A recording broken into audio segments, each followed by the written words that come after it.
it's like very extensively used. चालू है क्या? I think we are live. Yeah, I got a notification. Okay. Copy streaming link and let me see.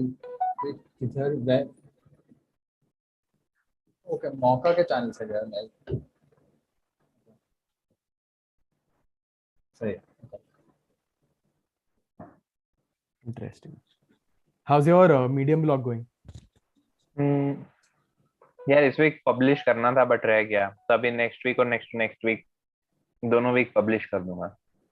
क्या topics पे? श्रेय तू camera और ये बंद क्यों किया? एक है the dark side of stock market, क्योंकि अभी मार्केट नीचे जा रहा है ना, तो इट्स नेसेसरी. और एक तो कुछ पर्सनल स्टोरी वगैरह, ऐसा कुछ एक्सपीरियंस, ऐसा कुछ. क्रेजी. सही है. आई थिंक मैं और मेरा भाई बात कर रहे थे about the veg protein वाला चीज, because he was trying to explore so he's been exploring protein bars, protein shake और ये सब. We were trying to look at natural supplements and उस दिन तेरा लिस्ट आया. I think उसके एक दिन पहले हम बात कर रहे थे. एंड फिर हमने कल वापस हम किसी शादी पे गए थे, तो हम तेरा वो ब्लॉग देख के डिस्कस करेंगे कि अच्छा ये चीज है जो हम ऐड कर सकते हैं इन द डाइट. वैसे very helpful that way. Thank you पढ़ने के लिए. ओके सो वन सेक, श्रेय को भी आ जाने दो. तो और आई थिंक बूटा और अनुभव भी आ रहे थे. अनुभव भी आ रहे हैं, right. So for the ones watching on YouTube, I don't think anybody is, but if you are, great. Hi, welcome to Mauka's community stream. Mauka community is essentially people who have been associated with us in some capacity, either through a course or through a boot camp or through some program that we conducted. And we usually do these catch-up streams where we first just check up on how everyone is doing, figure out if they're struggling with something, help them out there, have conversations.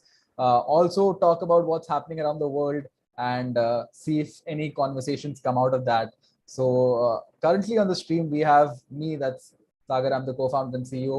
That's Shrey, who is the co-founder and CMO, and that's Harsh, who's the co-founder and CTO. And then we have Purvil, who was with us in cohort 0. We also have Eklavya and Harjot, who have joined in. Who I hope can switch on their cameras, because YouTube पे I think लोगों को शक्ल देखना पसंद है, but नहीं चालू कर सकते तो वो भी ठीक है. But so डाउट है खाली. yes, बोलो. मैं जोक मार सकता कि नहीं मार सकता? मार भाई, सब एकदम. I don't think 10,000 लोग नहीं देखते. I don't think a lot of people. अभी इसके बाद जाके पूर्विल में तू ही देखने वाले हैं वापस वीडियो. बस कोई पहले ढूंढे कि कुछ इनअप्रोप्रिएट तो नहीं. But like Shrey looks like Tobey Maguire from Spider-Man 3. Oh yes, without that dance. Like add a little melanin and remove the, Yeah. Without the beard, I think you're kind of right. The beard. I'll take that as a compliment. I really like your mustache. I like what you've done with it. There's such a Bhagat Singh vibe going. I can't do anything about it, so I'm going to embrace it and just because this looks stereotyping. It's not stereotyping. It's I said that I take it as a compliment. Yeah, Bhagat Singh is a great dude, man. Like if I'm saying Bhagat Singh, great. He didn't compare me with Hitler. Great dude. He didn't call my just using Gen Z language. I mean, he's a great man. But I just was using. Don't pick my words, especially on public forum. Okay, guys. Even if you call him a dude, what's the issue? Exactly. There's no issue, but. It's just Shreyanaz picking on me, but whatever. He didn't compare my mustache to Hitler's mustache. Exactly. And even that I wouldn't mind. But he can't, right? Hitler के साथ कैसे करेगा? But Harjot, what have you been up to? How is life so far? Okay, I'm just drifting, I guess. I guess that's the case with everybody. But how's your internship and everything coming along? It's taken an unforced, it's taken a turn that I didn't see coming. Like all the projects that were promised, one by one got dropped. So we are improvising now. Okay. Yeah. Maybe you're learning that everything in life, like you will have to set expectations. That's the best. Best kind I of was learning. Like, fuck, bro. मैं सबको call करके बोल रहा था like this is amazing. I'm working on progress like this. Yeah. सब एक करके either they got cancelled. Or like there's it's gotten delayed to the point where it goes after my internship gets over. Right. So yeah, we have improvised. Luckily, we have some content on the backup that's that's related to our work and everything. Yeah. But I'm glad that we are discussing this because I think as college students, reality is a little disappointing for us because if when you're in college and when you're in school, Everything's planned out. yeah, everything's planned out and you feel like this is exactly how life is going to go. But the minute you step into professional life and you see the kind of uncertainties that exist, you're just like, The disappointment this- ही है. Life why is is this I'm not like- disappointed. And I'm not disappointed. I mean, it's not disappointment. It's more about like, oh, okay, setbacks. okay, no, it's about, oh, okay, this is what life is. This is exactly like I have to expect. It's that Spider-Man dialogue, right? That Zendaya says, if you expect disappointment, you won't get disappointed. Like if you expect, okay, ye hone wala hai, then it becomes sort of normal to you, which I think is a very important learning. Like you need to know how to set expectations for yourself and for the opportunities that are being presented to you. If you get anything that's greater or above and beyond, that's great, but that's always a bonus. And you need to have certain expectations as to how life is gonna, and That's you a essentially sad stop way to live. taking things No, for I granted. agree. Yeah, मैं बोल रहा हूँ. Taking things for granted, like Retrospect. you will essentially be like, okay, this is how exactly how life is going to happen. So essentially that, let me just Scaring her Jyoth already. Like I'm not scared. I'm I perfectly think fine. Is he's this mature what's enough. coming? I think he's mature enough to know कि ऐसा ही होता है. And there is also some excerpt from some book that says that you should be very comfortable with uncertainties. And Absolutely. they give an example of Steve Jobs and say that the way he dropped out of his university and he was totally okay with it and managed to move on and do what he wanted and all. So I see. I just look at like other things like philosophies and mythologies. I'm agnostic personally. I'm not a religious guy, but I like going to those things for wisdom. For example, like in Hindu mythology, it's like one thing is certain is uncertainty, then everything is temporary. Those things are really useful. Steve Jobs, yeah, he's a good guy. At a point, I used to admire him. Good dude. Yeah, but like for whatever he did, but at the same time I don't like I've stopped looking up to humans at this point of time because like Beyond us. Harjot is beyond us. no, Beyond, because yeah. it's like I used to admire Steve Jobs a lot. I used to like do impressions of him, like walk like this, just like stupid shit like that.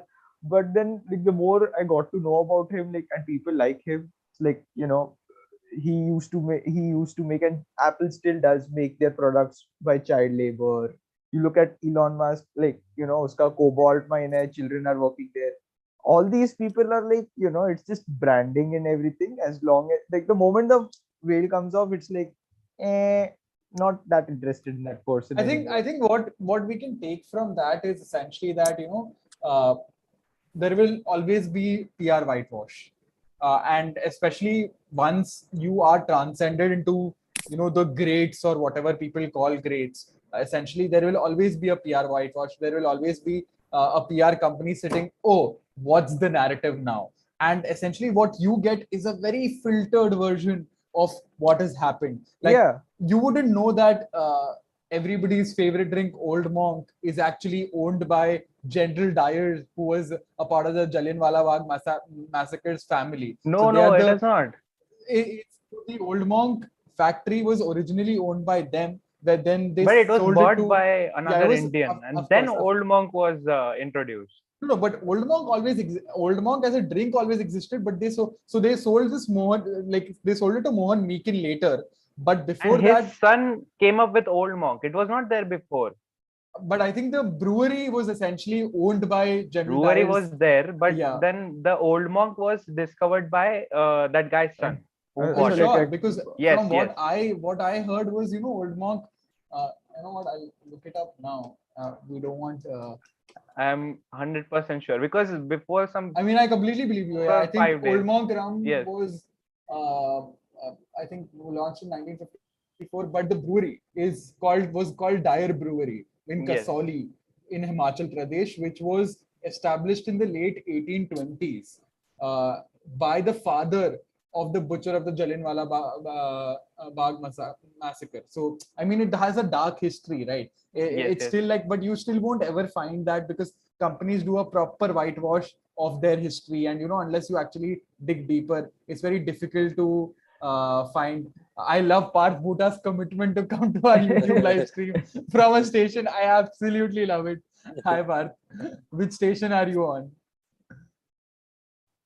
You're on mute, Parth, if you're trying to speak. I am. I'm at Bandra right now. Okay. Where are you traveling to? Home. Okay. Just commuting back, and I was like, Okay. might as well join because Nice. Sagar, Great. I have a question which is completely unrelated. Yes. Is this water drinkable? Can you see? Please. I think so. I will know after you drink it. Oh my god. So I think PR whitewashes always happen, be it institutions or be it people for that matter. But let's quickly move on to what Anubhav and Parth have also been up to. Anubhav, how's life? And who do you think is going to replace Nikita Maspin in the Haas seat? I'm expecting Pietro Fittipaldi. Okay. Because Steiner said previously that I love how Anubhav Nikita did was not talk just right. about his life and straight jump to F1. He's like, नहीं मेरा life कुछ नहीं, F1 के बारे में बात करते हैं.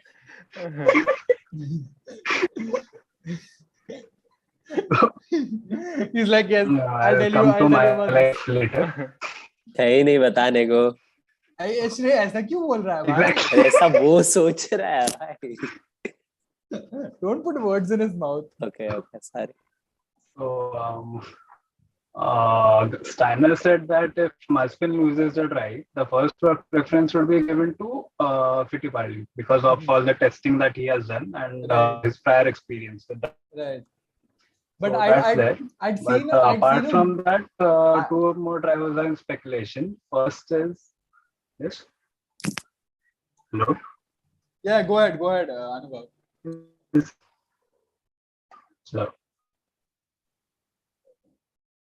So Hülkenberg is one.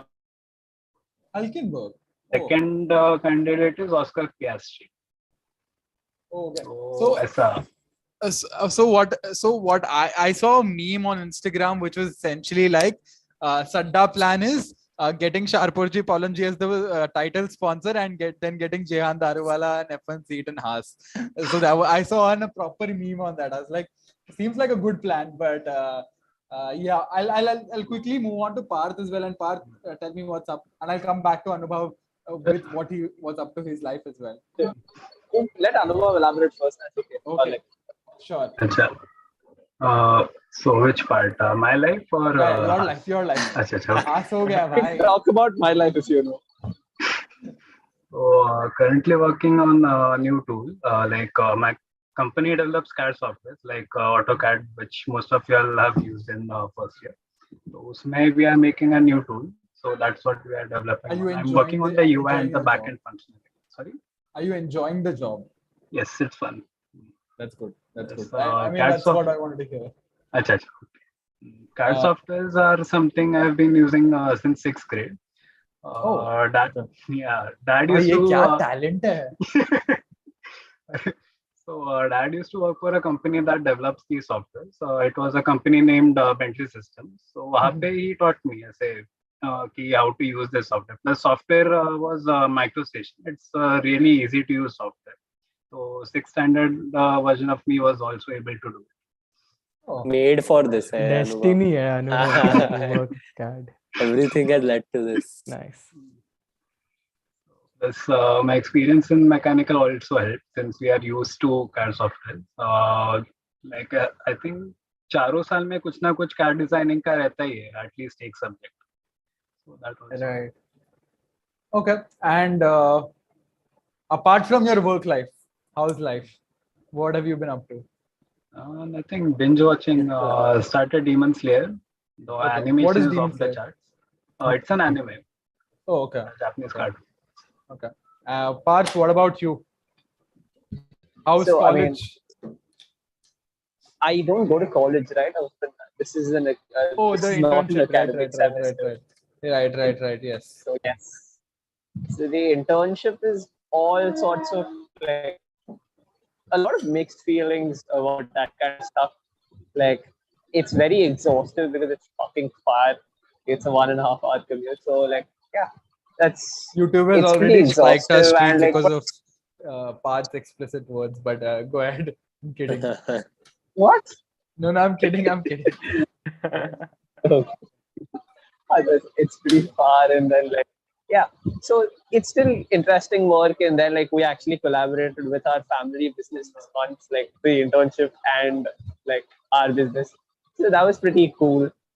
It's still not the best place to work. It's kind of exploitative and we've like literally rust Hisai and all of that stuff we've done, but at the same time, right, it's kind of it's kind of fun as well. So I was kind of enjoying all of that emotionally also. Like I mean, I don't know. It just feels very like I've gotten into the groove of things, and there's not a lot of new things. I've been trying to read a lot. I've been trying to read a lot of non-fiction. I'm not completing any book. I've read 3 books and I've left them halfway through. What yeah. are those books? Tell us a little more. What are you reading? I was reading Jinnah by Jaswant Singh. So it's essentially like I don't want to talk about local train, obviously. It's a little too controversial. So that book was essentially banned in 2000. I remember. Yeah, I have the book too. Yeah. I got my hands on it, so I thought might as well read it. Sounds like an interesting thing to read about. Yeah. So that I've been reading. I've been reading The Goal and how it talks like essentially about bottlenecking and plant management and all of that stuff. So my goal that. So yeah, that's also a good book. I've still not finished India After God. Okay. It's been 3 months. It's fine. It's fine. I think as long as you're yeah, Harjot, what are you saying? No, I've given up on books as well. I completely relate with Bhuta in terms of his mixed feelings on internship and everything. Just Yeah. yeah. I mean, after a point you get used to stuff, but it still doesn't make it easier or make it less exploitative, as Parth said. I think Parth's crossing Jogeshwari or something, which is Kushi can answer for her internship. Yeah. Has Kushi here? Oh, I've actually hidden the non-video participants for YouTube, but Kushi can, if she's there, she should definitely answer. Okay. But who else is left? Eklavya. Eklavya, are you there? Or is Eklavya having his evening walk? Walks. Can you guys hear me? Yes. Now we can. I am here. Give me 5 minutes. I'll come back. Okay. No issues. So I'll tell you a little bit about what we have been up to at Mauka as well. Would love to get brainstorm with all of you as well and see if you guys have anything to add to. So I think we've already discussed on the WhatsApp group that we wanted to shift our narrative from soft skills to essentially reading, writing, and speaking, because that's more tangible. People understand those skills much better, and we like to call them the roti kapda makana skills. Like regardless of any skill you have or whatever domain you are in, you still need these 3 skills to excel at the workplace or professionally for that matter. So which is why we shifted the narrative to that. Harsh actually created a website. I don't know if you guys have checked out the website. I'll share my screen and show you the website as well. I think Harsh is really proud. I think we all are proud of the website. It looks good. I'll show it to you. Can you guys see it? Yeah. So it's the website. And we are working on the tech as well. As we speak, we are developing the application for Mauka, like a mobile first application on iOS and Android. And again, consume, practice, reflect is the philosophy that we want to propagate as well. That's what we've done at Mauka at all our offerings, but we've just put like a proper framework to it as well, that you consume good content around whatever you want to do, then you practice through the assignments that we give you, and then you reflect through feedback. So feedback could be like this could be self-reflection, or could be feedback that we give you based on your assignments or based on your submissions. So this is what we've been up to, and we are planning to launch a few courses while the tech is being developed. What we also want to do is talk about essentially, have you guys seen stand-up comedy? Uh, and do you understand the concepts of open mics? Open mics are essentially where these stand-up Yes. comedians test out their content, and the tickets are cheaper as well because they're testing out the content. It might land, might not land, essentially that. So I was thinking about, why does that not exist in education or while building courses? Why do we not take feedback from individuals, or similar individuals that will consume your courses through something like an open mic, but for courses where we get instant feedback as to, okay, this is what we need to do and this is how we can change stuff, and create a final product that's rooted in customer feedback, or that's rooted in student feedback for that matter, that hey, this really helped or this didn't really help me. And what you essentially do as participants of these courses, help us build the course and get the course for a much cheaper price. So essentially, if the final product costs you somewhere around 1,000-2,000 rupees, this course will cost you somewhere around 200, 250, 300 rupees. So there is a huge price difference there. So where we are making education accessible for individuals who are price conscious, and at the same time, we are building something that's rooted in good student feedback, and bringing a final product that is outcome oriented, and we're very sure that at the end of this particular course, students will actually gain something out of this. And we are also moving into a structure that's not completely cohort based, but falls in the intersection of self-paced and cohort based. So where we have a few live sessions here and there, where we propagate the concepts that we think need conversations or need us to have those need those live sessions, but they are self-contained. So if Harjot joins on day 1 and Path Bhuta joins on day 20, I can still have that live session with both of them in the session. So the content that you're consuming on the mobile application might not be directly related to the live session itself, but the live sessions are essentially there to enhance your learning experience. So that's what we are planning to do with with Mauka moving forward, because we feel this is much more scalable. This is much more in demand as well. So which is why I think we wanted to move in that direction. But if you guys have any, first I would love to hear the apprehensions, not the great stuff. Wow, this is a great model. What are your apprehensions when it comes to a model like this? What do you think we need to be careful about, or what do you think we need to be cautious about while doing something like this? Wow, we're doing all of this live. I completely forgot this is on YouTube, but great. Build in public. Build in public, yes.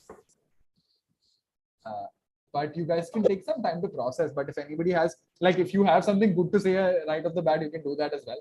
But I just say that tell me your apprehensions first, so that if there is anything, we can probably address that as a team.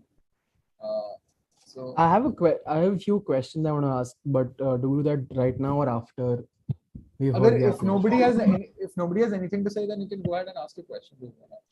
Okay, I'll wait for 1 minute. I'm going to put a button for a second. Okay. Cool. Can you guys hear me? Yes. We can. Cool. Okay. Yeah. So like I think it takes like what we have currently, this kind of a pretty intimate personal space, right? Like I mean, it's kind of intimate, this small session, and like that intimacy. I don't know if you'll be able to retain that if you go this way, right? Because the live sessions, of course, they'll be intimate, but that connect with Mauka, that I guess like we as live participants we've gone through so much, like I mean, in terms of the workshops and all of that, that connect, I think that is something that you will compromise on when it's self-paced, because it kind of just takes like video lectures are a completely different kind of a ball game. So like video lectures or any kind of content which is not live, right? It's a different ball game altogether. So I think you just take it out, like if you go in that direction, if your focus becomes that, and this becomes secondary, then I think you're taking out the USP? I don't know. Like it's Uh, not a very great analysis, but the other thing I think that could be, there is that, like, the person who's gone for the cheaper course, the, let's just say, the open mic course, right? Um, they will always feel uncertain about what they're getting in terms of the quality. I mean, obviously they paid for, like, a cheaper price, but like in the back of, at, let's just say, the Indian audience, they'll always be like, oh, we need the best thing, and the best thing they're selling is at, like, 2500, which they can't afford. So there's always going to be, like, there's compromise in terms of quality. Uh, So that's okay. a thing Understood that the can, concern.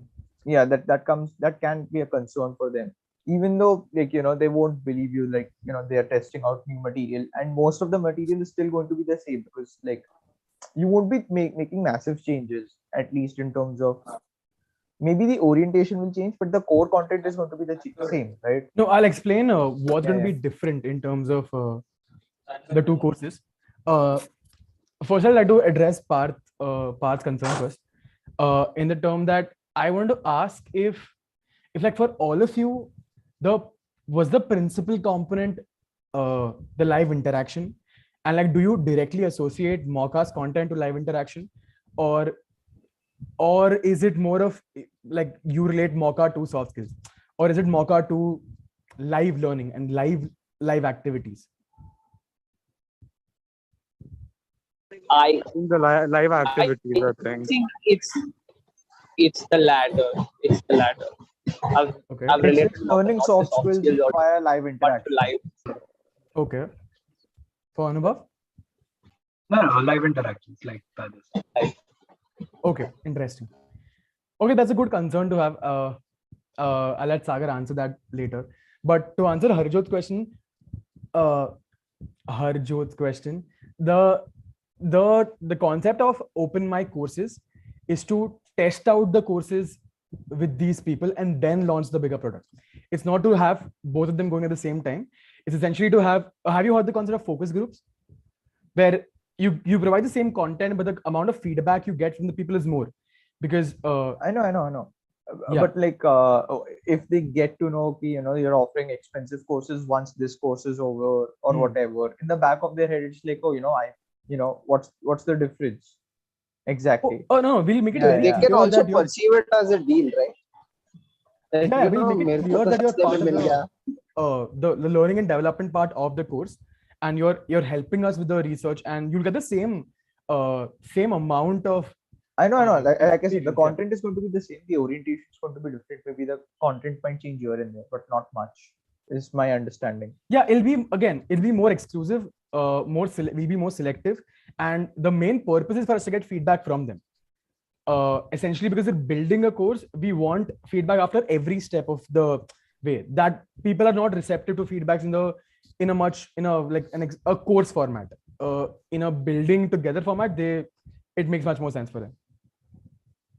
So essentially, I'd probably get most of the participants for open mic course on WhatsApp groups, on Mauka community, on other places where it's not right on my personal Instagram, telling people, hey, I'm doing something. Do you guys want to come test this content out for me, and things like that. So we'll be doing more of that instead of actually putting it on Mauka's Instagram page, publicly launching that course. We'd be rather doing it in closed circles, testing it out, and then putting it out in public. So that's essentially. That makes more sense. That makes more sense, because like my personal circle knows that, okay, if you sign up for Sagar's course, maybe you won't be tricked. Like there is some sort of credibility or some sort of that credibility attached to the entire operation. So that's that. But Purvil has raised his hand, so I'll let him go.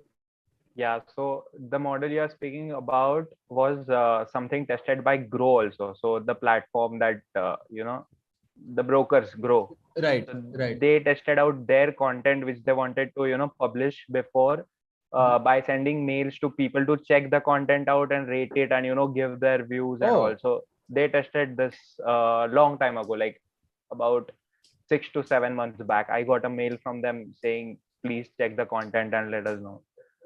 So And it was Oh, okay. pretty good content that they gave, like pretty minimal content that they gave yes, female. I remember. Interesting. So that's that. If there is any other feedback that you have, just give me 1 second. I just need to run an errand. Harsh, keep the conversation going. Oh yeah, no, I wanted to ask very simple questions from you guys. One was, how often do you guys write for yourselves? And by writing for yourself, it could be like genuinely anything. I think on a blog, daily so it is basically 1 or 2 weeks. May it happens like I write something. Okay. Yeah, Jyot? I say daily basis nowadays. Like I used to write nothing, but nowadays I've started writing. Okay. Anubhav? For me, it is once or twice a week. I recently started. Okay. And Parth? So to me, right, I am beyond extremely conscious of my writing. So like I want to write more, but at the same time, right, because I need to be in the proper headspace and that kind of stuff. I've convinced myself that I need to be in the proper headspace to write and that kind of stuff. So I don't really do it more than like once a month, maybe, or maybe once, twice, thrice a month.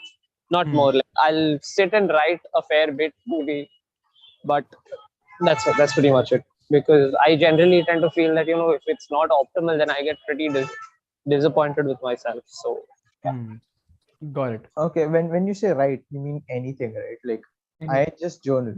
Yeah, I just I mean simply anything. journal. I mean, For me, quality is not the point. My point is like I'm just noting down how my day went. right. Yeah. So my follow-up question is, how often do you guys write professionally? By professionally, I mean things you want to publish. like I took 2 gigs this past month. Writing gigs. Okay, interesting.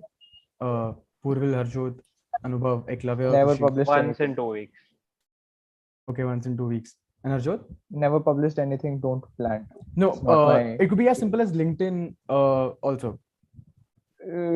Yeah, no, I'm not active on LinkedIn. Like I want to be, and I will be eventually, but just not right now. Yeah. Got So it. if you consider that kind of writing, तो like कभी ना कभी तो हो ही जाता है. Like, committee के लिए proofread किया, edit किया, all of that stuff. Then I was also writing a story recently, so I tried writing fiction. So that also I've been doing. What was your intention of writing fiction? Very interesting. Honestly, I've always been fascinated by fiction, but coming up with the thought process behind the story, right? I can't really come up with a lot of original ideas. So I wanted to sit and maybe come up with something of my own. So I thought that maybe I'll write fiction, and that will be something that I can actually do, which is my own kind of a thing. So even if it's inspired by somebody or something, right? It's an original kind of a work. Right. So, and you need like a proper thought process to actually document like how the plot goes and all of that. You can't really do it as you write. Fiction may have like you have to think of a story first, and then there is a structure that you have to follow. Otherwise, you can't come up with things, and it just goes haywire. Right. Like decent. So that structure I wanted to imbibe. So that's why I started writing fiction. Interesting. Okay. So the next thing that I wanted to talk about, I think that's the last segment. This is essentially a segment where we talk about what's happening around the world as well. I want quickly, 30 seconds, everybody, if you have something to add, what do you think about the Russia-Ukraine conflict? Like, what have you formed an opinion about it? What do you think is happening there? What do you think are Russia's intentions? So 30 seconds. If you have an opinion, you can say. If you don't have an opinion, you can just say skip, and we can hear people who have an opinion on it. So Purul, why don't you go first? If you have anything to say. Yeah. Okay, so what do I feel is it's totally because of US trying to get other nations that are beside Russia into the NATO and all that stuff. So basically, if US does not, if US says that we will not be including Ukraine into NATO and doing all this stuff, then Russia will obviously stop and not bother them. So I feel that there is more part of US that says नहीं हमको हमारी तरह ही चाहिए and we will not listen to anything that Russia is saying. So that is why this situation is there. So Right. Okay, makes sense. that's what I feel. Okay, interesting. Just would like to add, there was this very interesting, 10-page blog that Vladimir wrote, I think 2 months ago, 3 months ago, where he talked about how, Canada and US and, these European countries all live in so much unison and so much harmony and in cooperation. And when it comes to Ukraine and Russia, they also have shared history together. For that matter, they're a part of the same country. But seeing them edge over to NATO and not over to Russia, and considering the West as their allies and not Russia, is I think hurting Putin, Vladimir's ego a little bit. And I think, of course, it has much more to do than ego. It also has to do with strategic, placement. Like if NATO places its troops in Ukraine, that heavily compromises Russia's national security as well, and gives the West, can essentially keep Russia in control and can have a very close look over what Russia has been up to, which Russia doesn't appreciate and doesn't want. So I think it has a lot to do with that, but I absolutely don't think the way Russia is handling this, I think it can be done in a much better manner. But that's where I think Vladimir wants to flex his muscle and show that, if you try and mess in my backyard, I can also retaliate, which I don't think is, unusual. US has done it multiple times. US keeps doing it, China keeps doing it. If you see China in the South China Sea, or you see US invading other countries on the pretext of national security, you've seen it doing it in Iraq, Afghanistan. But I also think this is very weird, but I also think it has something to do with race. Like suddenly everybody is concerned about Ukraine, but there was not a lot of concern shown about Afghanistan and Iraq in the same way, where US was essentially the hero. Well, like, wow, US is essentially helping us out and doing those things. So I think the fact that Western media it controls the world's narrative also plays a huge part in this role. But I think there are two sides to it. I don't think Russia or the way Vladimir is handling this is great, but I also think this is not unusual. People still do this on a daily basis. It just doesn't get reported as much because US controls the narrative, and US essentially wants to paint itself as the hero everywhere. And I also think India's stance as a non-aligned member there makes sense for India. For India, it makes sense because if you look at geopolitics, there is geo attached to it. Russia is closer to us. Russia has been a more formidable ally to us than the US. The US has not been a very reliable partner to us, given its proximity to Pakistan, for many years, and it essentially helped Pakistan in the 1971 war as well, when East Pakistan and West Pakistan were trying to get separated. So US has not been an incredibly reliable partner. It's very it's always looking for its own interests. It's never a diplomatic arrangement that benefits both parties. It's like, do I have the bigger size of the pie because I'm the best country in the world? If yes, then I will do this. Otherwise, I won't do this.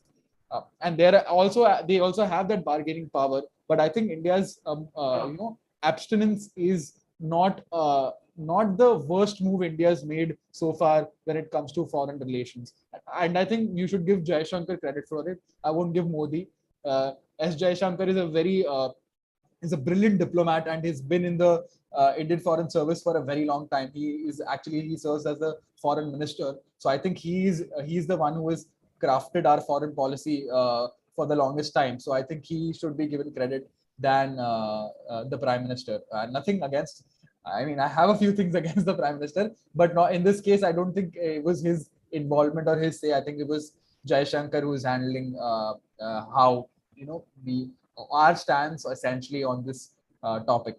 But would love others. I would love Harjot, Parth also to and Anubhav also to say what they have to. Harjot, do you have anything? Um, So I actually partially agree with Purval over here. It's actually majority of it is, on US expansion or whatever. Uh, but it's a very complicated topic. You know, Ukraine, there was a 2014 there was a coup that was done by the US. They removed the diplomatically placed a president and they put their own guy there, and it's all there. Nobody just wants to look it up. Then they also funded the neo Nazis, the Azov battalion in Ukraine. Everybody's like, oh, Ukraine, 400, 500 people died. Okay, but what about the 13,000 people died in the past years? Nobody's talked about it. I come off as very, like, I don't have any lack of sympathy in this matter because I've stopped giving two shits personally. Because if I have to give two shits here, I have to give two shits in Yemen, Syria, in Gaza, जहाँ पे simultaneously attacks हुआ, but nobody's talked about it. You know, like, all of these are funded by the US, by the way. A fun fact. Now, Russia is also not like, some, victim over here. The expansion hua, so they are the victim here. Russia has imperialistic motives. It's very clear to me. If they took over the eastern Ukraine, they just captured eastern Ukraine. Yeah. I would have been like, okay, they only have a problem with NATO ka issue here. Right. But no, he wants to bring back the old Soviet Union, and if he Right. doesn't want that, he at least wants the oil that the Ukraine. gas that Ukraine has. Now, nobody has brought this up, not Russian media, not Western media. Ukraine has the biggest, the 14th biggest gas, like somewhere near their sea or something like that. Right.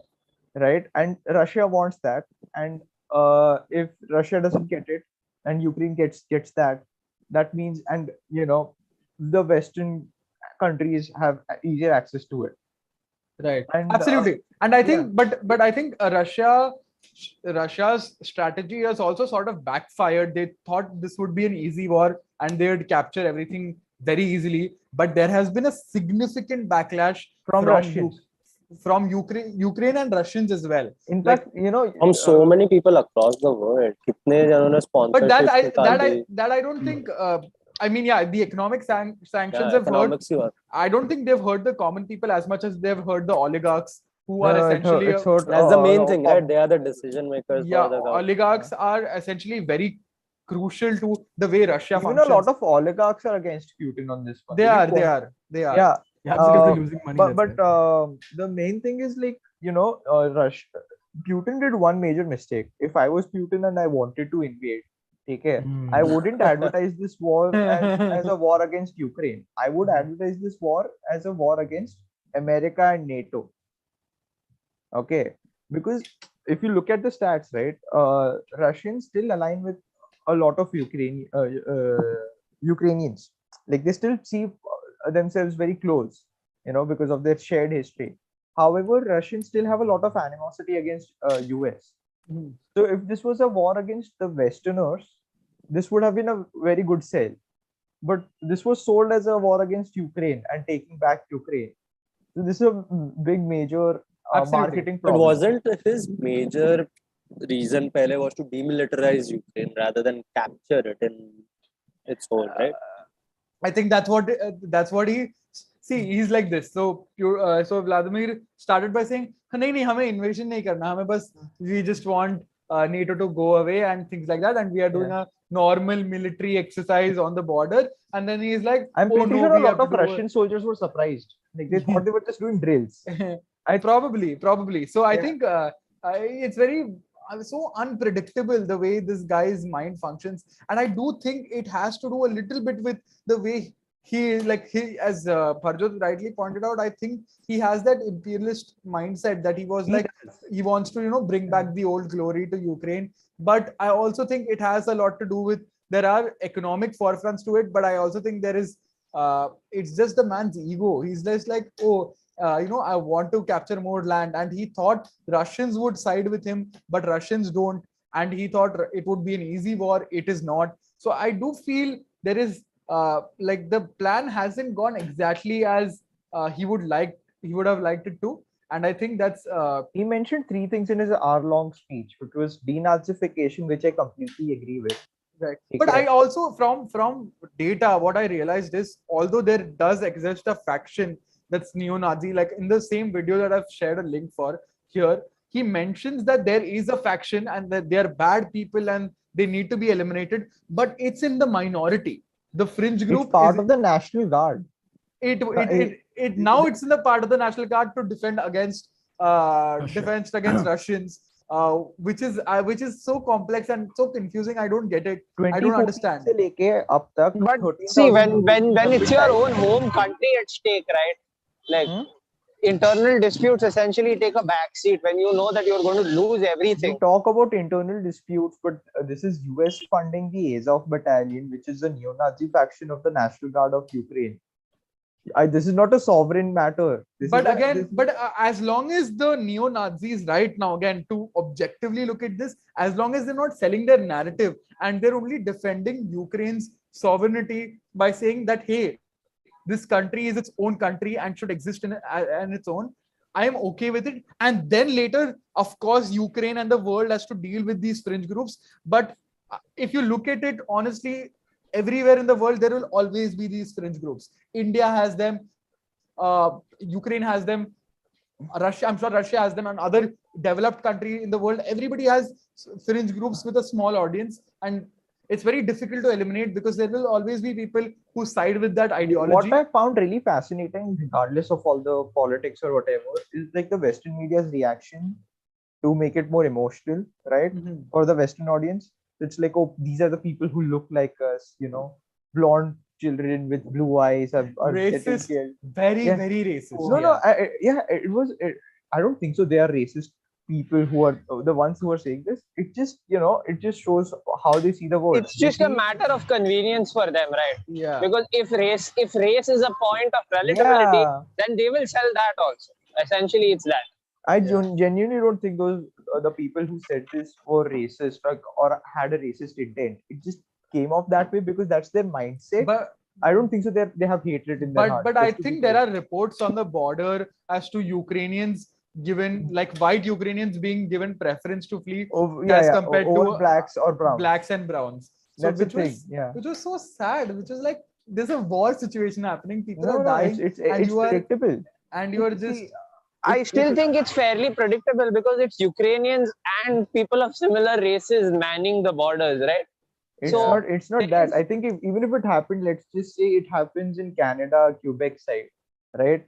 So the French will get the preference and the Anglos will be held back. So people who speak French will be given the preference to get on the trains. It happens here, depending on which community is the majority. It happens here. If you speak Hindi, you get the privileges. It has happened here. Marathi. I'm not going to say that out loud on the streets. But my point is, it's remind ourselves that this is on YouTube. I'm not bothered by the racism that much. It was expected. So yeah, doesn't make it right. Make it okay, but it's expected. I don't get surprised with this shit. It's not. See, as groups, people are going to have these tendencies. You can't ever eliminate them. They're not okay, but you just have to make peace with the fact that it is the state of the world. Yeah. Yeah, that's something I agree with. Anubhav, since you haven't said anything, why don't you? Do you have anything to? Okay, so one of the reasons why Putin didn't get an easy win is I think the morale of the people from Ukraine. This was seen even during World War II, like in terms of resources and men available. The Allies had the upper hand compared to Nazi Germany and Italy. But the reasons why Germans were able to put such a good fight and for a prolonged period was because of the morals of the people, of the pilots. The American fighter pilots were just defending their bombers. And once the bombs are dropped, they'll just go back. As for the Germans, they are defending their motherland. That's why they were able to compensate for the gap in resources and the tech available. That's a really good point, man. Because I mean, it's such a difficult thing to measure, right? You can't measure morale, but you can feel it. You can feel the fact that the president, like if you see the leader of Ukraine, he was on the streets, he was fighting. Yes. The way he was, which I've thought was his textbook leadership. Like regardless of everything else, I think that's a very good chapter on leadership, as to be with your people. And essentially, he also addressed the Russians in Yes. Russia and talked to them as well, which I thought was really, really impressive. Like telling them, at the end of the day, it's us who are suffering. We, the people, Yes. are suffering together. So, and there was so much relatability. I think in terms of leadership, the one thing that we can take away from this is, if you put yourself so high and become so inaccessible as an individual, it'll come to bite you one day.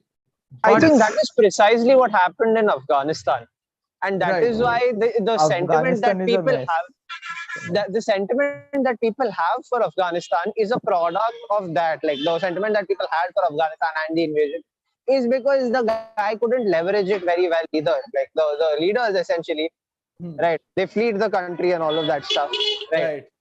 So then that becomes pretty problematic. So people were not sympathetic with the leaders.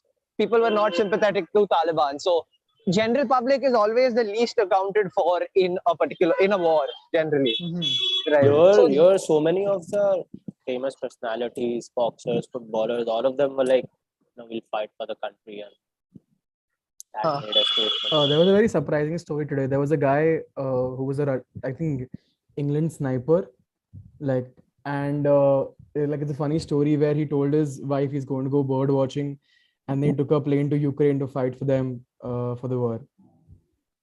Damn. That's actually very, very.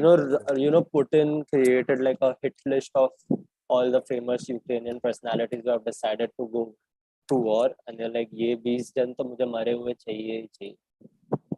Sounds like a Putin thing to do. Like, it genuinely does, Yeah. fair enough. So I think from this discussion, what I think I'm really proud of this discussion is that it was very balanced. It wasn't, oh, this person is right, that person is right. I think geopolitics is such a complex space to be in, that it's very difficult to choose sides, but it's very important to break it down and discuss how things are panning out, and will always be unpredictable in its end. And I'm very glad Anubhav brought in history as well, to point out how so behaviors can be imbibed into individuals by these small things, which I think is a very important point. And about the imperialistic aspirations that Vladimir has when it comes to expanding into Russia, and the economic aspects to it as well, which I think I'm incredibly worried for Russia's currency and economy right now, given the sanctions. It's lower than rupee, right? Right now, the Yes, power yes. of I think so. About It's $1 done. equals Russia will not 109 break down. rubles or so. It's Yeah, roughly equal to the Japanese yen. So I'm incredibly worried, especially for the people there, because at the end I'm very sure at the end it's easy to discuss this sitting comfortably at our homes, but if India was under attack, I'm sure our discussion would be very different. It would be about survival. It would be about, so that tells us that at the end of the day, it's all about the people. It's about us civilians who suffer and face the brunt of people sitting on their high chairs or in their ivory towers and deciding or calling the shots. At the end of the day, it's us who suffer. We are always the collateral damage, which I think is grim, but is sadly the reality of it. It is what it is. But So my takeaway from this war essentially has also been that most of it is, again, as you guys discussed before, is a marketing.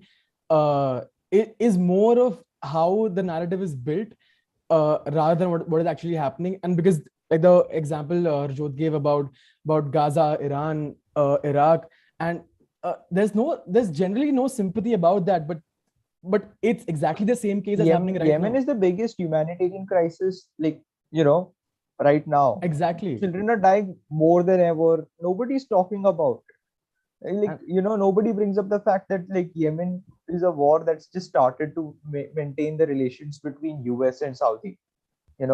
Because if they bring it up, then US will have to pull out, and then the gas prices in US will rise, and they'll have to start using their own resources, which is, it's just whatever. I was just about to My mention biggest Kashmir. takeaway from this war has been, no matter what happens, People around the world will always jump on the opportunity to either morally posture, especially the Instagram hot babes, and it's just it's the same shit everywhere. You'll be lied to, and it's just the same story again and again. But it's so, but I'm also confused because I do feel for the Ukrainians, but does that, and I equally feel for people in Yemen, people everywhere for that matter, but it's so difficult to ration it. How do you ration your empathy and give it to everybody, and then at the end of the day be incredibly exhausted with what's happening? So I think it's normal. I don't think it's right, but I think it's normal, again, as you and Harjot and Parth, both of you said, like you would expect it to happen. You would expect people to react if everybody's talking about it. Like it's just going to happen, like regardless of that. People are not talking about Yemen. If Yemen was in the picture, I'm sure people would talk about that. If Israel Palestine was always in the picture, then I'm sure people would talk about that. But it's all about who controls the narrative. And so you can't take anything away from the Ukrainians and the suffering that they are going I'm through not right taking now. anything away. Exactly, we aren't, but I'm Yeah, yeah. saying, that's how like the world works. Like it's normal for people to react to whatever the narrative is around. But what is important here is to highlight the fact that Yemen has been suffering, that people around the world have been suffering, and it's time to have a very nuanced way of looking at war. But I don't think that will happen. That will ever happen because of how complex these things are, and people simply don't have the time and don't care enough for that matter. But Fair enough. But my problem with people in general is like, they only start caring when it's hip to care, when it's cool to care, when it's in the news cycle because everybody else is talking about it. It's not. That's my problem with the general public. It's just You my are also personal doing problem. the same thing. You were Exactly. just in a different circle.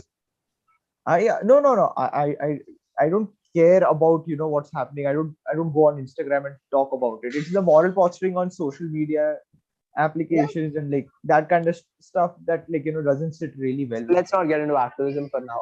That is a different. Yeah.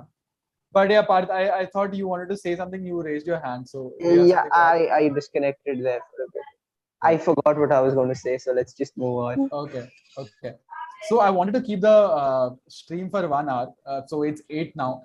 But is there anything else that you guys want to discuss, or we can wrap this up? I want to keep them short and every month regularly so that we can, keep coming back. I love having constructive conversations like this because I'm sure it adds to my worldview as well. Because I'm very sure I'm going to think about and read more about morale and wars and how huge of an impact it has. So that's, I think, a very key takeaway. And also about how, it's so fascinating to think about the what ifs. What if things were a little different here, or what if things were a little different there? Yeah. So thinking about those situations that are always fascinating. marketing theory, where if they marketed it differently, what would have been the case? If I had to invade, that is, if personally I would just like cut off like the German gas supply and hold it against like all of EU till I get my demands done. That would be a way more peaceful approach, and it would get my job done anyway. So there would be a law of saying, unintended. I'm just going to quote the law of unintended consequences. कुछ और ही होता था और खिचड़ी पकता था, like it always does. So I'm sure make me a dictator.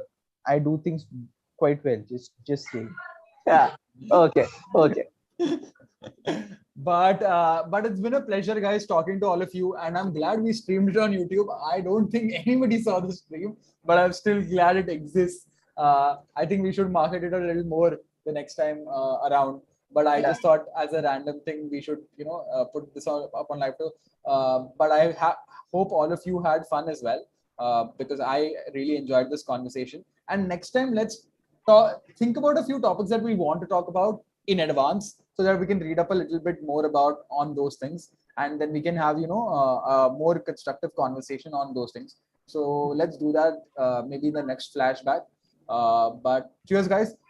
Also, I also want to get on one-on-one calls with any of you, like everybody from the Mauka community who wants to, because I just want to see what's up, if I can help anywhere, if you just want to talk to somebody, figure out a few things. I would love to get on one-on-one calls with you this month. So do let me know if that's on your cards. Would love to do that soon. But that's all for today. Thank you so much, guys. Good night, and I will see you next month. Cool. Bye, guys. Bye-bye. Bye, Okay. Harjot. Bye. Bye, Purvel. Bye. It was a Bye, pleasure. Bye, bye, Bye, everybody. Bye, bye, bye. Bye.